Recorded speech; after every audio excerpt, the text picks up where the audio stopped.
İdman zamanı nələrə diqqət eləməliyik ki, problemlər çıxmasın? Birincisi, ən önəmli olan şey, idman zamanı nəbzimiz neçəyə qədər qalxmalıdır? Normal bir insanın maksimal çıxa biləcəyi nəbz hesablanması belə olur. 220-dən yaşımızı çıxırıq. Məsələn, mənim 50 yaşım varsa, mənim maksimal nəbzim 170-ə çıxmalıdır. 170-in üstü mənim üçün təhlükəlidir. Bu, sağlam insanlar üçün belədir. İkinci faktor isə elədiyimiz idmanla əlaqəlidir. Məsələn, yüksək intensivlikli idmanlar var ki, biz bunlara anaerob idmanlar deyirik. Nədir bunlar? Boks, güləş, futbol, aydındır, sprint qaçmaları, ağırlıqla məşğul olan idmanlar, bunlar çox ağır idmanlardır.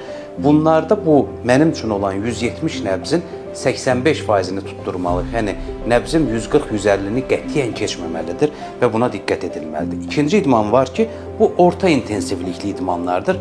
Bunlar qaçmaq, velosiped sürmək. Bu idmanın bir əvvəlki idmandan fərqi ondan ibarətdir ki, bu idmanı etdiyimiz zaman, üzdüyümüz zaman, rəqs etdiyimiz zaman, velosiped sürdüyümüz zaman danışa bilirik. Birinci idmanda isə birinci idmanı gördüyümüz zaman danışa bilmirik və bu idmanda danışa bilmədiyimiz zaman daha diqqətli olmalıyıq. Bunlarda isə nəbzimiz hədəf dəyərin 70-80%-də olmağı yetərlidir, yəni 140-a çıxmalıdır. Və bir də zəif idmanlar var ki, bu daha yavaş yerimək, daha yavaş velosiped sürmək, daha yavaş üzmək, daha yavaş rəqs eləmək ki, bunda çox rahat danışa bilirik, hətta mahnı belə oxuya bilirik deyilir bunlara.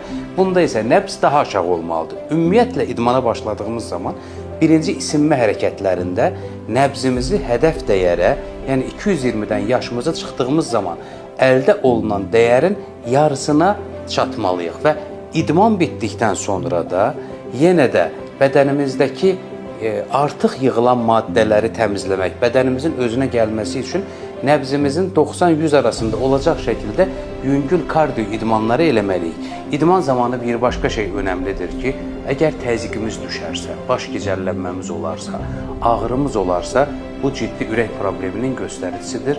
Onun üçün də belə hallarda ürək həkiminə bir an öncə müraciət etmək lazımdır.